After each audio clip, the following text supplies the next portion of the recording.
నేనైతే మీకొక అద్భుతమైన ప్లేస్ చూపించబోతున్నాను. ఇప్పుడు నేనెక్కడికెళ్ళిపోతున్నానో ఇందాక మీరు బోర్డ్ చూసేసారనుకుంటాను. యాహ్! ఫైనల్‌గా అయితే నేను చాలా మంత్స్‌గా, చాలా ఇయర్స్ నుంచి అనుకున్నా అనమాట. ఎళ్ళాలి అహోబిలం అని జెప్పేసి. నా ఫ్రెండ్స్ చెప్తున్నారు. ట్రెక్కింగ్ ఉంటుంది, చాలా బావుంటుంది. ట్రై చెయి అని చెప్తుంటే ఓకే. వెళ్దాం అనుకున్నా గానీ నాకెప్పుడు అలా కుదరలేదనమాట ఎళ్ళడానికి. బట్ ఫైనల్లీ వచ్చింది గదా! ఇంకా మిస్ చేసుకుంటానా ఇంకొచ్చేసాననమాట. ఇక్కడ కనిపిస్తున్నాయి గదా! ఈ ఆవులొచ్చేసి దేవుని కోసము మొక్కుకొని వదిలేసింటారంట. సో, అలా ఇక్కడ మనకి మొత్తం కొండ చుట్టూ గాని, ఇక్కడంతా కనిపిస్తూనే ఉంటాయి దారిలో మొత్తం ఈ ఆవులంతా. ఇంకా ఫైనల్‌గా మనం అహోబిలం గురించి చెప్పేసుకుందామా? నేనైతే చాలా ఎక్సైటెడ్ అనమాట. అంటే నాకు బేసిక్‌గా లక్ష్మీ నరసింహస్వామి టెంపుల్ అని తెలుసు. అదే హిరణ్యకశిపుడిని వధించిన ప్లేస్ ఇదే అని చెప్పేసి తెలుసనమాట.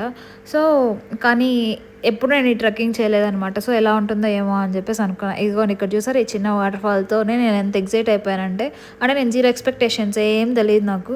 సో, జస్ట్ టెంపుల్ చూడాలి, లక్ష్మీనరసింహస్వామి ఎలా ఉంటుందో చూడాలి, ట్రెక్కింగ్ ఎక్స్‌పీరియన్స్ చేయాలి అని చెప్పేసి అయితే వచ్చాను.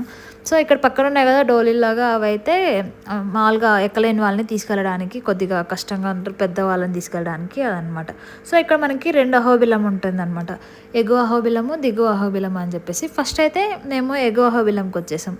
ఇక్కడ కిందే ఉంటుంది టెంపుల్. సో, దర్శనం చేసుకున్నాం అనమాట. ఫస్ట్ టెంపుల్‌లోకెళ్ళేసి దర్శనం చేసుకునేసి, ఇంకా ఇక్కడే సైడ్‌కెళ్తే మనకి ట్రెక్కింగ్ స్టార్ట్ అవుతుందనమాట.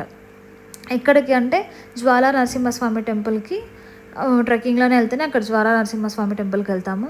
దాంతో పాటు మనకి ఉగ్రస్తంభం ఉంటుంది గదా! సో, ఉగ్రస్తంభం అంటే ఆహ్, లక్ష్మీ నరసింహస్వామి హిరణ్యకశిపుడిని వధించారు గదా!